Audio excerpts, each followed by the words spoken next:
Mary had a little man. We believe that all men are created equal. To the magnificent mosaic that is America. From radio beacon to radio beacon. I have a dream today. Change has come to America. Believe me. Help is on the way. Knock, knock. Who's there? It's a figment of your imagination. Randi Rhodes Show. Turn up your mind. Yeah.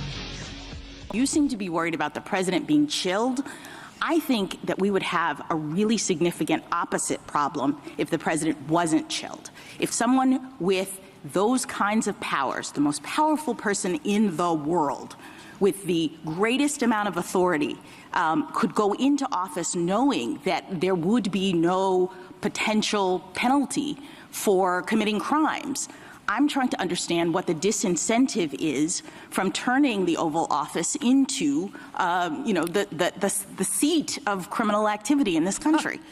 I don't think there's any allegation of that in this case. And what George Washington said is, what Benjamin Franklin said is, we view the prosecution of a chief executive as something that everybody cried out against as unconstitutional. And what George Washington said is, we're worried about factional strife, which Factional strife? Let me put this worry on the table. If the potential for criminal liability is taken off the table, wouldn't there be a significant risk that future presidents would be emboldened to commit crimes with abandon while they're in office? It's right now the fact that we're having this debate because OLC has said that presidents might be prosecuted.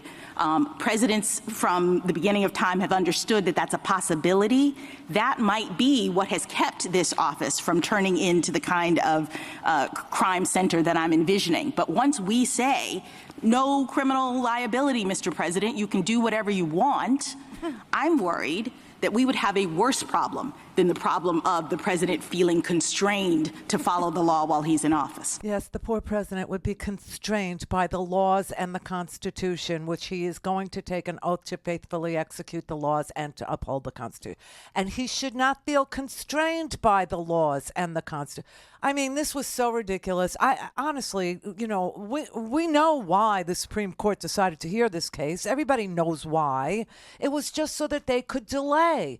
In February, okay, today was the day. Today was the day that absolute immunity was actually heard by our Supreme Court of the United States of America, SCOTUS, actually agreed to hear this swill, this nonsense, this ridiculous assertion that the laws should never apply to the President of the United States, nor should they apply to an ex-president of the United States. I mean, it was like ridiculousness on top of, obscenity. Really, it was just so bizarre. So back in February, the D.C. Court of Appeals heard the case about that Donald Trump was alleging that because he was president once, he has complete and absolute immunity. He should not be charged in the D.C. case, which is the January 6th case, that he should not be charged with, trying to subvert the results of the election with fake electors, that he should not be charged with inciting violence at the, at Congress, that he didn't pull the ultimate trigger at the end because he had nowhere else to go to try and stop the certification of the Electoral College. So he argued that because he did this while he was president, he can't be held accountable even now when he's not president, because what he did was protected as an official act because the president did it. It's the Nixon argument. If the president does it, that means it's not illegal. Okay. Well, it's an absurd argument. This is why Richard Nixon had to be pardoned by Gerald Ford, which probably cost Gerald Ford his own presidency. However, let's not digress, because we're going to go backwards today again, back to the 60s. I mean, okay. So today was the argument, and we were wondering, since in February, the D.C. Court of Appeals wrote this unbelievable, ironclad, bulletproof opinion about how that's just not true. There is no absolute immunity that is afforded to any president, or especially no past president. It just doesn't happen. Okay? The president has some very core duties that you can't really argue with. Those would be pardon power. He can pardon whoever he wants. And you can't, you can't say that it was a criminal act because he pardoned Steve Bannon, who was found guilty of criminal acts. Do you know what I'm saying? So he's got this little core of power.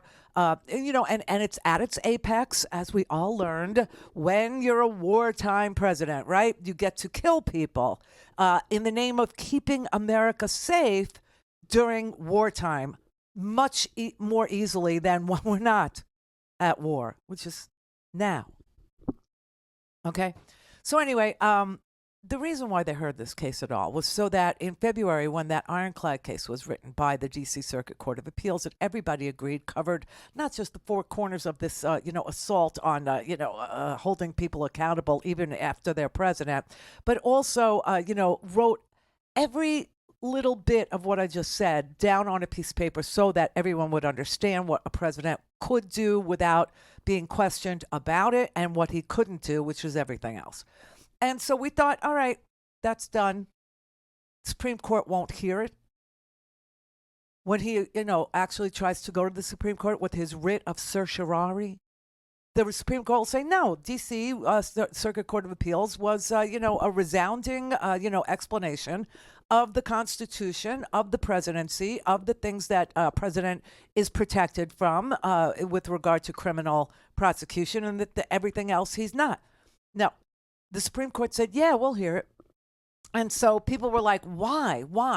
Because we all know what the name of the game is. First of all, the name of the game is delay. Second, what do judges typically do? Judges typically split the baby, right? They try and rule a little bit for this and a little bit for that side, and everybody walks away with a little something, and that's that. So what they said to us when they took this case was, here's what we'll do.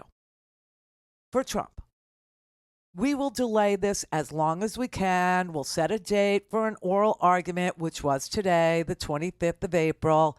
And remember, in February, this day seemed like it would never come. It was February, right? March, April. We've got to wait 2 months for this ridiculous argument? Yes, you do. Why?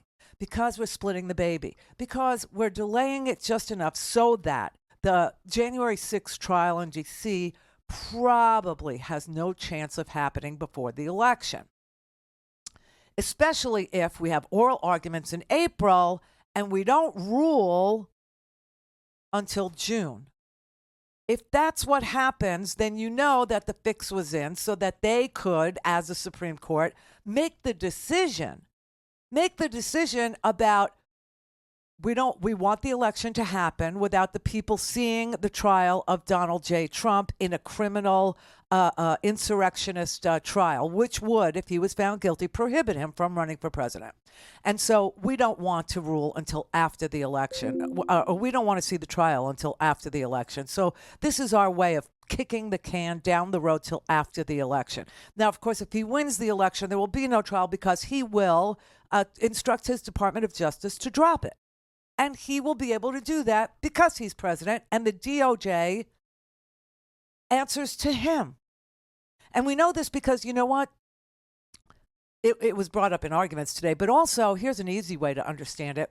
When Michael Cohen, today in the criminal trial that's going on in Manhattan, as they're weighing whether or not Donald Trump could be tried as a criminal in D.C., I mean, it's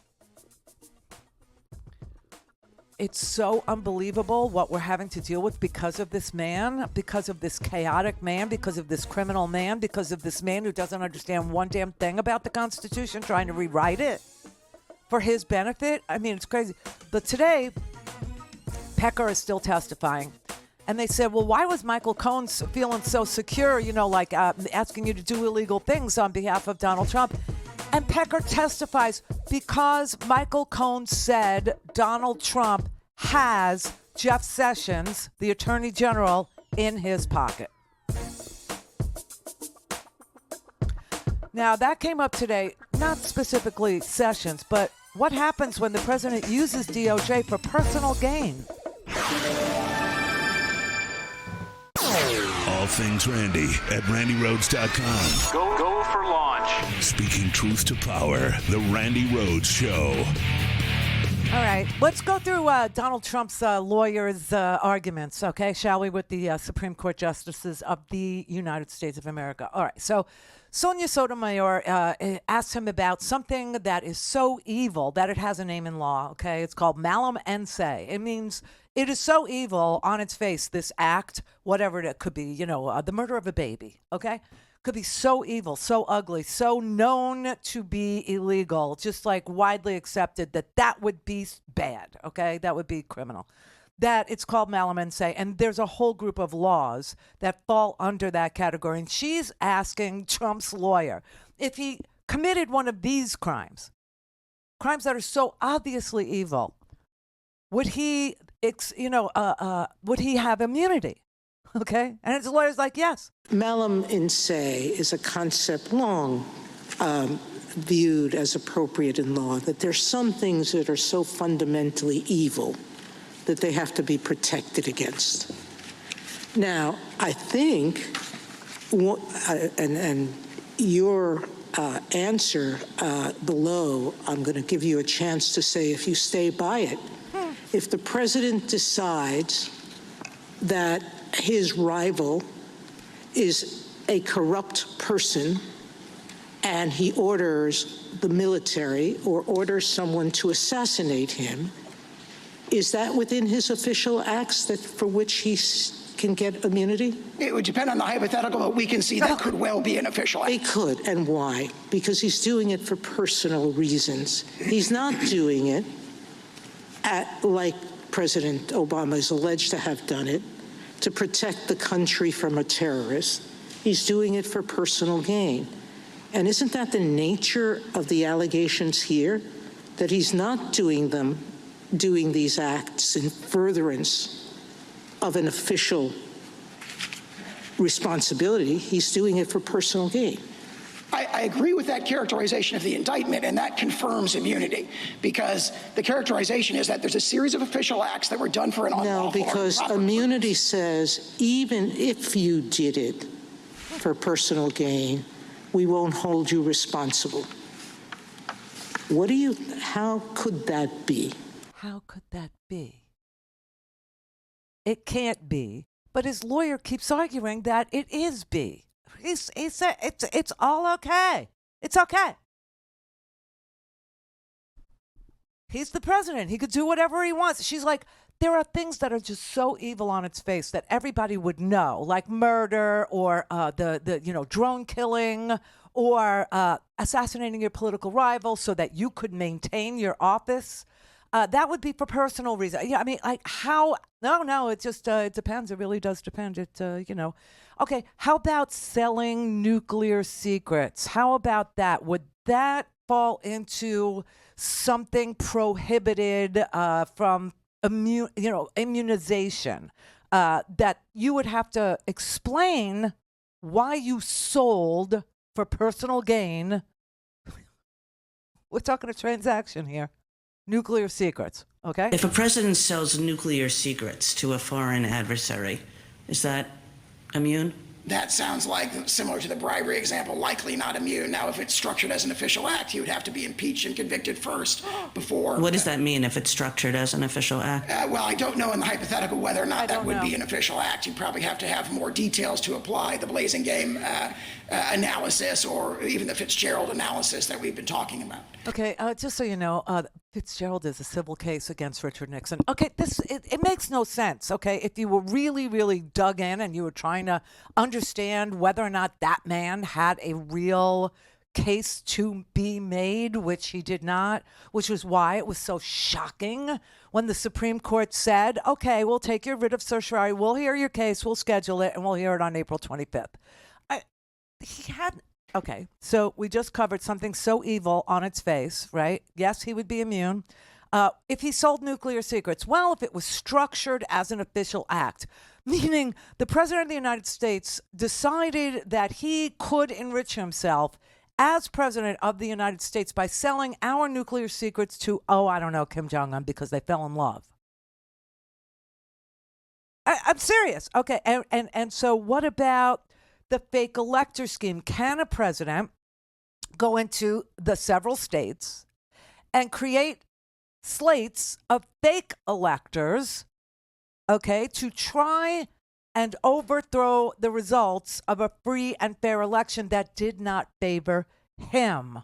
What is plausible about the president assisting in creating a fraudulent slate of electoral candidates? Assuming you accept the facts of the complaint on their face, is that plausible that would be within his right to do? Absolutely, Your Honor. I think we have the historical precedent we cite in the lower courts of President Grant sending federal troops to Louisiana and Mississippi in 1876 to make sure that the Republican electors got certified in those two cases, which delivered the election to Rutherford B. Hayes. The notion that it's completely implausible, I think, just can't be supported based on the face of this indictment or even knowing that the slate is fake. Knowing that the slate is fake, that they weren't actually elected, that they weren't certified by the state. He knows all those things. The indictment itself alleges, I dispute that characterization. The indictment affixes the word label to the so-called fraudulent electors. It affixes the word fraudulent, but that's a complete mischaracterization. On the face of the indictment, it appears that there was no deceit about who had emerged from the relevant state conventions, and this was being done as an alternative basis. I mean, he's got a set of steel. I'll give him that. Okay, to stand up there in one of the most awesome court. Well, it is the most awesome court in the land. There's no question about it. It's tainted by some sycophants, no doubt. But we've had worse. Maybe not. History will decide. We're not done with it yet. However, we've just gone through 3 scenarios in which this man was able to assert to the Supreme Court that because the president did it, it's not illegal. Even if it was something so evil that he called the military, this was the hypothetical that the 10th Circuit Court of Appeals was asked the same guy, Mr. Sauer, about, and he said, oh no, if the president, used the military, if he called SEAL Team 6 to, execute his political rivals, then he's the president. You can't prosecute him. He would have to be impeached and removed first, right? This was his argument. So she gave him a chance to say, do you still stand by that crap? Because we do have this this thing in law called malum in se, which means something is so evil that you have to protect against it at all costs. So are you still standing by the fact that because he's president, he can kill his political opponent? Oh, yeah, absolutely. Nuclear secrets, he can sell those. Well, if it's structured as an official act, what does that mean? Well, it means that, if he's president, he can do it. And the fake elector scheme, that's okay? Oh, yeah, that absolutely, Your Honor. Of course it is. He's the president of the United States, and he can do whatever he wants.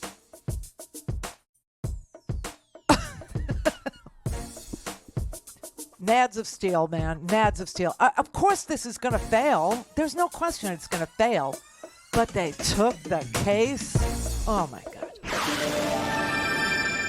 Don't have time to listen to the live show? Want to hear more on your schedule? Go to randyrhodes.com and buy a stinking podcast.